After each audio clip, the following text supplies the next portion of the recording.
Postings on Facebook, hey, they happen all the time, but can you ever torpedo your legal case with a posting on Facebook? Well, it takes us to this week's case.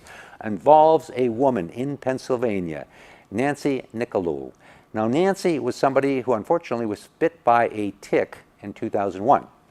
And she went in for various tests and was trying to figure out what was going on.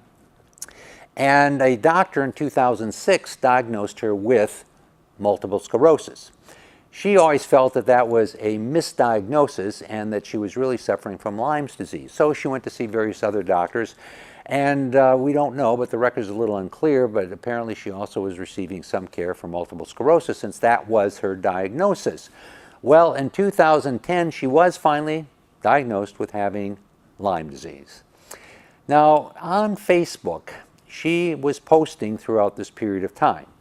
And in 2010, she had made a posting saying, hey, you know, I finally got a diagnosis of Lyme disease, but I've been saying for years I've had Lyme's disease and that this diagnosis of MS was wrong. Well, she then brought a civil action, a lawsuit for medical malpractice against the doctor who diagnosed her with MS incorrectly.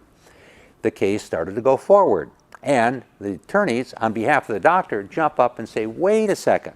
You know, now that we've engaged in discovery, we find out what everybody has said here. We find this posting from 2010 where you are saying, Nancy, that you had been aware that you've had Lyme's disease for years. Now that's important because in Pennsylvania, you only have 2 years to bring claim from the date you reasonably believed that you had suffered medical malpractice. Well, you've said you've been having that for years. Therefore, you needed to bring claim shortly after you became aware of that, and that was certainly before 2010. In short, you brought the claim too late, and the evidence of bringing the claim too late is your posting, particularly your posting on Facebook in 2010, in which you said you've known you had this for years.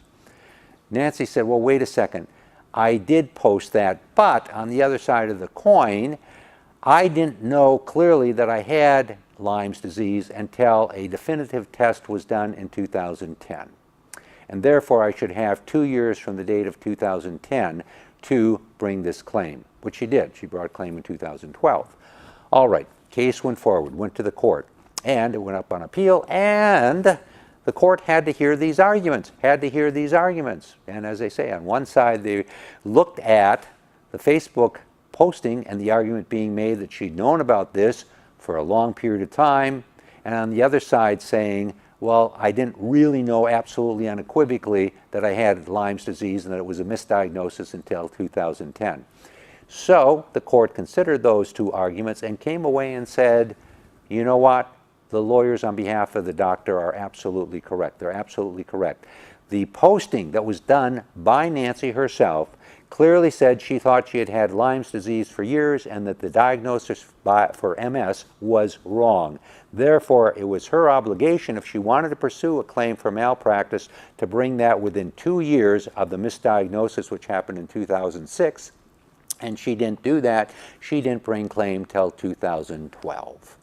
In short, her case is barred by the statute of limitations. It is thrown out.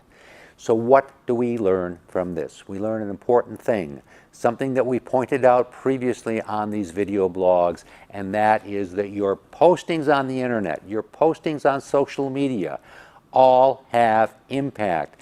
And when you're posting to social media, you're posting to the World Wide Web. Everybody in the world can take a look at it. And guess what? If you're posting information that's going to be detrimental to your law, to the case that you're bringing in law, well, guess what? The guys on the other side can look at the World Wide Web and they can obtain that information, and you, through that action, can torpedo your own case. All right, bringing this case, we bring cases every week so you understand how the law works. I'm David Allen.